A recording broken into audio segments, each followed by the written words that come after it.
everyone, and welcome to the Get in the Game podcast. Today, we're joined by trial lawyer extraordinaire Victor George from the Los Angeles area. Victor is the sole proprietor of the Victor L. George Law Office, specializing in catastrophic injuries, employment discrimination, and other cases that go to trial. Victor graduated from the Pepperdine University School of Law in Malibu, where he obtained his Juris Doctorate. Prior to that, he went to the University of West Virginia in his home state of West Virginia, and we're glad to have you here, Vic. How you doing today? I'm doing great. It's nice to be here. Thanks for having me, Brian. Always a pleasure. Let's talk about your life. You grew up in West Virginia. What was that like, and what bearing did that have on your desire to become a trial lawyer? Well, West Virginia was a terrific place to grow up. It's a lot of kind people. It's a beautiful area. I think what impacted me growing up is the struggle of coal miners in the state. That was the main industry in the state. It was an exceptionally hard job for those workers, and they went underground. They got a lot of diseases like black lung and white lung. And as time went on, I just always thought if there's some way I could maybe help people that needed a hand, it'd be a wonderful job to have. And that's how I kind of gravitated toward trial work. Was anyone in your family in the law field? No, no one was. When was it that you first thought, man, I'd like to be a lawyer? Well, I think when I was in college, primarily, I thought that it would be a fantastic job. When I was a kid, we read the book, To Kill a Mockingbird. I always thought that was exciting and seemed like interesting work. And so probably college is when I started thinking about law school and what law school to try to go to, et cetera. Well, you certainly, in choosing your law school, made a drastic change from the Blue Ridge Mountains of West Virginia to the blue sea of Malibu. What was it that brought you out here to California, and particularly to Malibu? Maybe just a visit to the campus might have been all it took. Well, a good buddy of mine and I, after our junior year of college, we drove across America picking up odd jobs. And one of the places we came down to was Malibu. At the time, they had this thing called the Battle of the Network Stars in Pepperdine. So we drove up and looked around, and I just thought, if there's any way I could end up coming to school here, it's a spectacular vantage point from Malibu. So it sounds shallow, but I ended up here because it was so beautiful, and it was a great 3 years in Malibu. What was it about law school, if anything, that continued to give you that thirst of the courtroom and to be a trial lawyer? Well, in law school, the opportunity to do trial advocacy classes, mock trial, moot court, I just really fell in love with cross-examination. And I thought, again, it was an opportunity to really impact the community and help people. And I always thought the jury system was so fascinating and exciting. I'm a very competitive person, and I think that trial work is so competitive. Someone is going to win. It's one of the few fields where someone wins. There's no ties. So there's always a winner and there's always a loser. That's correct. So you're in law school now. Are you worried? Like, where are you going to work? Where's your career path going to be? How did that come about for you? Well, I had an opportunity to do an internship with a judge named John Merrick, who was in the Malibu branch of the Los Angeles Superior Court. He was a great guy. I got to watch trials, and I really enjoyed them. So then I had an opportunity to actually go to work with a number of my friends from Pepperdine. We took a job at a law firm named Houston Stein and Hanger, and it just from there started doing the work, and worked in the defense for a few years, and then eventually found my way to plaintiff's work. So you started out working for an insurance defense firm. That's correct. At the time was a very well-known insurance defense firm, had some top lawyers. Were you working there before you got out of law school? Yeah, we did clerkship there. And just as an aside, I may mention that one of the cases we had was against a very excellent attorney named Howard Panish, who you know very well, Brian. That happened to be my father. Yes. But anyway, let's talk about the experiences you gained working for an insurance defense firm. Some people might say, why would you do that, considering what you're into now? But what was it about it? How did it help your career? Well, I think it helps the career for one thing. When you go to work for an insurance defense firm, the amount of depositions that you take is unprecedented. So you're continually preparing for trial. Now, when we were young attorneys, it was the bosses, the partners that were doing the trials. But the prep work, I think, is essential. None of us really just leave law school and become good trial attorneys. It takes that foundation. So I think the fact that I had hundreds and hundreds of depositions, and preparing for trial really helped me when I moved over to the plaintiff's side. You know, when I used to think I knew some about cross-examination, I would be kind of bragging to my father, and he'd say to me, you know, when you've taken 1,000 depositions, then maybe you know a little bit about cross-examination. Do you find that to be true? You think you got it right away, but it kind of takes some time and practice to get good at it? Well, I've often said that to this day, many of my very best questions for cross-ex are as I'm driving home from the courthouse. So hopefully I'm always improving. That your dad is exactly right. Those 1,000 or so depots really help make you a better cross-examiner. So you're at the defense firm, or you have friends working there. What was it about that made you want to yearn to get your own firm or to become a plaintiff attorney? What happened was I started on some jury trials for the defense, and it was for insurance companies primarily, or corporate entities. And at the end of the trial, the award would be zero. It'd be a defense verdict. And for me personally, and not to be offensive at all to defense attorneys, there was an emptiness. I didn't ever feel the amazing feeling that I feel now when I'm able to win for a victim, as compared to helping an insurance company reduce what maybe the amount they should pay would be. So I just had a longing to do something. I grew up in a home that was very liberal Democratic home. My mom was a delegate to 7 different Democratic national conventions. So we always pulled forward the workers. And so I think that's how I found my way to plaintiff's law. And eventually, did you have your own firm? Yes. Yeah. In fact, when I left the defense firm, I immediately started my own plaintiff's firm. And what were your feelings like? I mean, were you worried, hey, is anyone going to call me? Am I going to be a success? Were you worried about it? What were your thoughts? I think anyone that says they don't have that anxiety is probably not being totally honest.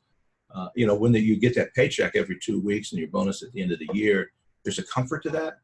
But I just knew I wanted to be on my own. I really wanted to be my own boss. And I thought I would love working as hard as I was working, even more when I was working for myself and for my plaintiffs. So yeah, there was anxiety, nervousness, but luckily it worked out fantastic, and I can't be more thankful. Well, what would you say to a less experienced lawyer, or any lawyer that's thinking about going up, opening their own firm, and they have all these worries? What would your advice to them be?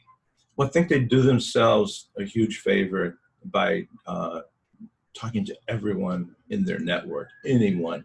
They don't have to do anything with law, but the fact that they could have those people maybe feed them cases, think about them, be aware of them, spread the word about them. And most importantly, I advise any attorneys whenever I give speeches, you have to try some cases. Win, lose, or draw. If you can try the case, then I think you get recognized as someone that'll do it. You'll get better at it, and I think it increases your case value. So you get your own firm. Well, do you remember the first case you tried on your own? I swear. It was over at the 4th Street Pharmacy in Santa Monica. A really nice little elderly lady named Mary Littbeck had tripped over one of the parking stops in the parking lot and tried the case, and it came in at $15,000. And I thought I couldn't believe I got that whole $6,000. And it was a long time ago, but I do remember that. And she was a wonderful person that deserved it. And of course, the insurance company didn't make any offer. They said, you got to look where you're going. And so it was, I won't ever forget that. Okay, so you started your firm, you're trying cases. What's the first big case you won? Well, I guess big can be vague. Big to you. Yeah. Well, I had a case when there was first an AIDS epidemic. And I had a plaintiff named Bruce Hope. He worked in the California penal system as a cook in the prisons. And he was HIV positive. And they got nervous about that when it was diagnosed. And so they simply fired him.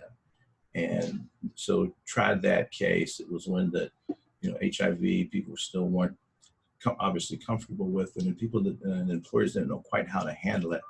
I was obviously doing a lot of personal injury cases. This was kind of a segue into discrimination law for sexual preference orientation and physical disability.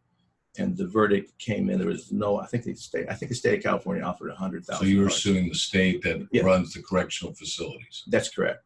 Department of Prisons. Yeah, exactly. Yeah. And so you're suing the case. So let's say you go into trial now, and this is when the HIV epidemic was in its infancy, or people had not all adjusted, maybe some haven't still, but it was in the early days of gender or sexual preference discrimination. Yes. What was that like? Were you worried that jurors were going to be not wanting to award money to someone that had HIV because of his lifestyle, maybe because he wasn't going to live long? What did you think about that? How did you deal with that? I was exceptionally worried about how jurors would perceive the fact that he was gay and the fact that he had got this disease that was so famous and so terrible. And so we spent a lot of time in jury selection, voir dire, on specifically addressing the comfort of the jurors with someone that had an openly gay lifestyle, was clearly gay when you met him. And actually, the judge allowed a number of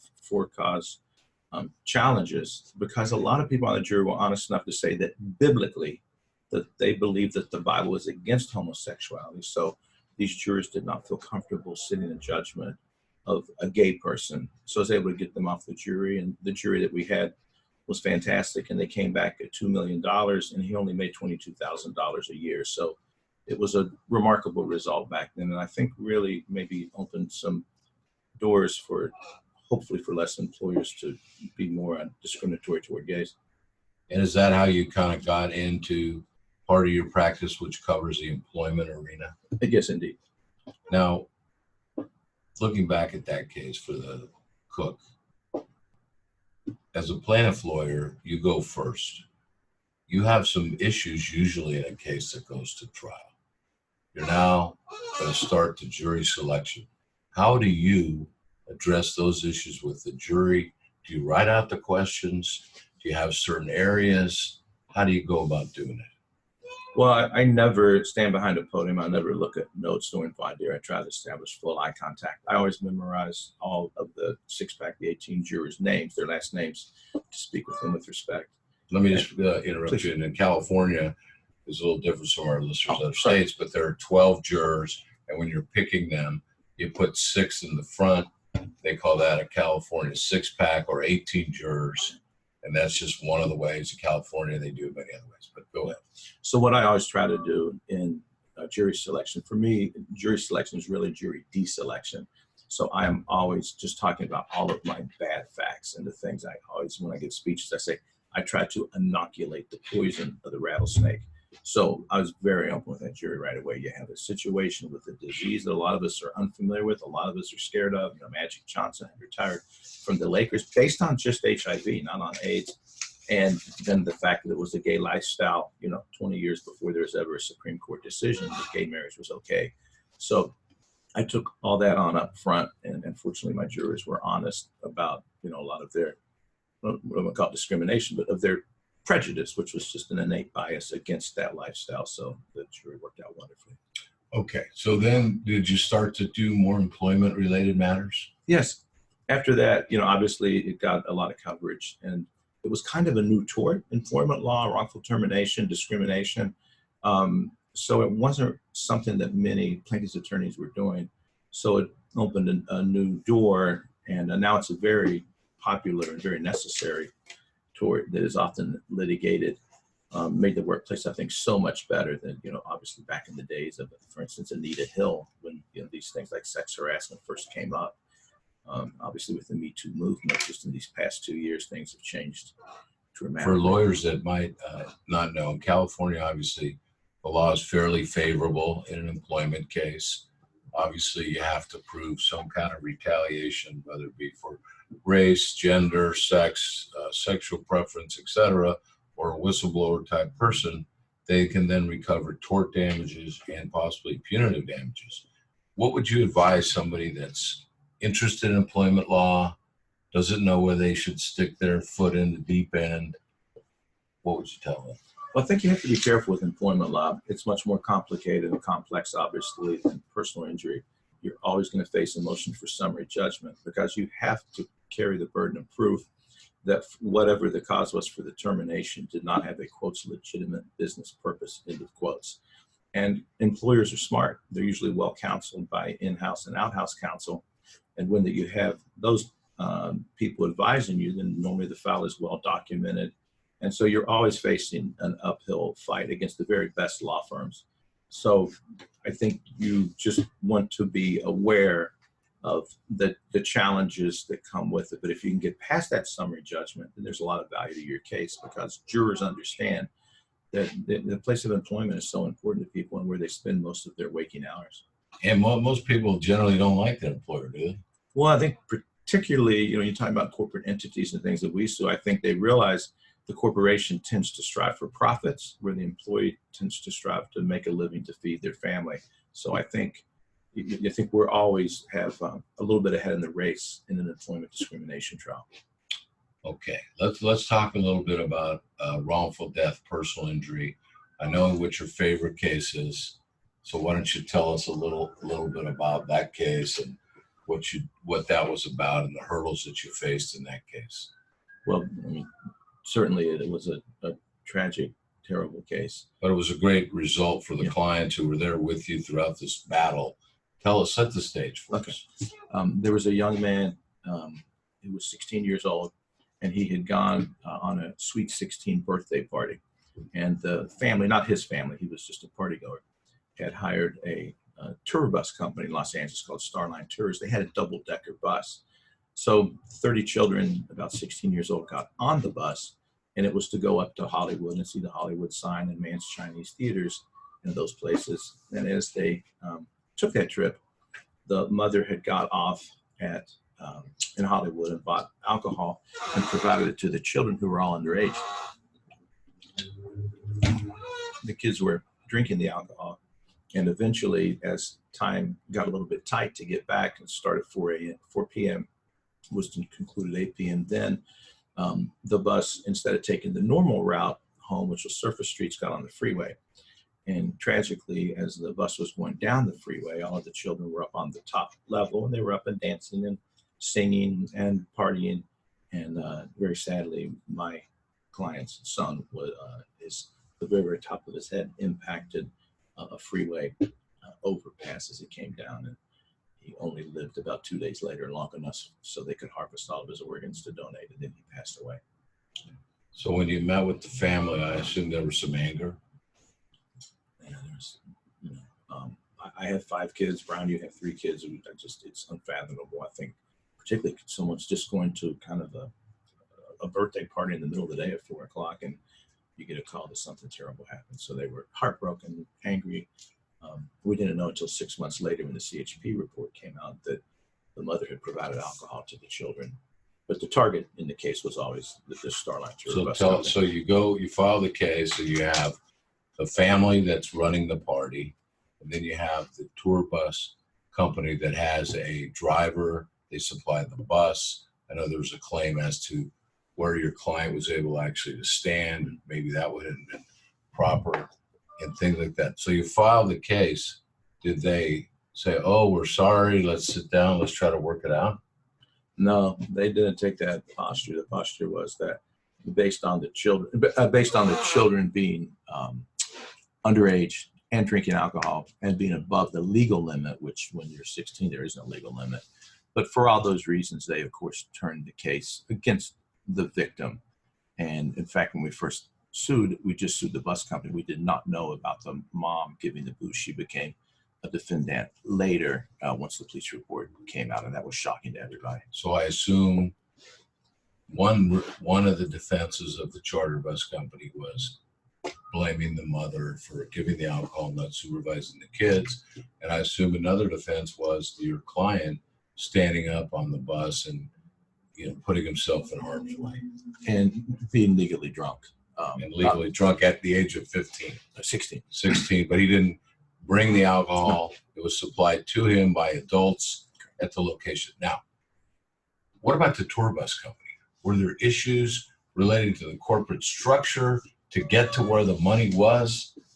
I understand you had some legal issues you had to get by and do a little mini trial on the issue of the alter ego. Is that right? Yes, there were huge issues in the fact that there were 5 different insurance companies involved, so 5 different sets of attorneys for the bus company, and they had a lot of different names. And so we had to what's called pierce the corporate veil to somehow make sure that I don't get too technical, but to have a verdict form where that really all the jury need to know is the liability of just a huge entity called Starline. And so we did a miniature trial with just the judge for 6 days, in which we did the alter ego and put on all of the members of the corporate hierarchy of Starline. And the judge issued a 37-page ruling indicating that indeed all the Starline entities were all one and the same. And so they only could have one voice at trial. And in the verdict form, it would just be, was it the mom, or was it the young man that was killed, or was it the Starline? So once you won the first 6-day trial, did they come up and say, okay, Vic, we're sorry, we want to pay? Well, they at mediation, I think they offered $3 million, and after they lost the alter ego, they offered $4 million. And my family were very impressive and strong, and their position was this: we're not going to put a monetary value on our child. We're going to take this all the way. And we just want the jury to tell us, because they would just, I think, feel too guilty to say our child's life is worth this much money. So you knew you were going to verdict in this case, one way or the other. Yes, and I had always shared that with defense counsel. And as each week went by, we were doing remarkably well at trial. The jury, I think, was totally into the case and for us. And as the offers kept increasing and increasing by the millions each week, then I would always share, of course, ethically with my clients, and they would always say thank them, but no thank you. Okay. How long did the trial last? 6 weeks. And what were the key issues in the case? Well, the issues were really what was going to be the apportionment against the bus company versus the mother, and of course the comparative negligence of the 16-year-old. So we were always very aware of doing everything we can to make sure that most of the liability rested on the bus company. The rest of the liability rested on the mom. And was that a thin line you had to walk there, because maybe there wasn't as much available coverage from the parents as there was from the Starline entities? It was a very thin line, but fortunately, the mother's family, the husband was an attorney. They had a very successful law firm, and so they too had a lot of money. But the insurance coverage, the massive amount, was with Starline. Okay, what happened? Well, after about 5 weeks, they kept increasing the value of the offer, and eventually they got to kind of a drop dead line in the sand for $12 million for the death of the son. And we respectfully declined and closed and did the closing arguments. The jury came back in 2 days, and it was unanimous, and they found everything against the Starline as well as the mom. And so the apportionment result ended up being 75% against Starline Turabus, 20% against the mom, and 5% against the 16-year-old. And the verdict was determined to be $26 million. That was for loss of love. That was the only thing we could seek. There were no economic damages, no medicals or anything. So they broke it down as $10 million for the first 3 years up until the day of the verdict, and then $16 million extra dollars for the rest of their lives to not have the love of their son. And you had some arrangement whereby you ended up getting the clients the full amount of money. Everything worked out wonderfully for the clients, and they did not have to work through the lengthy appellate process or all the challenges of the alter ego and those things. And how did it make the clients feel when the jury said a resounding message as to the value of not really the value, but the loss of the relationship and how great their relationship was? Brian, it's a double-edged sword. I know you've been to this with your cases. There's no amount of money that would ever allow a person, a parent, to feel like somehow it has been equitable, because the loss of that child is never going to go away. But my clients were so appreciative and respectful of the jury system.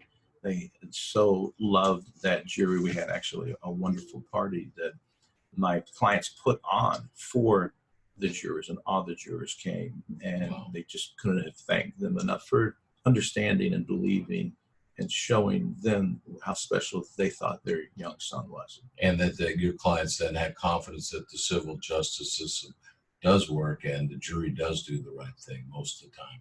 You know, one of the great things about that mom and dad is they always trusted the system. They always said, we're not going to settle. We'll go through mediation. We'll go through the trial. We're not going to settle. We're going to believe in the jury. The jury will tell us, and whatever they say, we'll accept. So it was wonderful.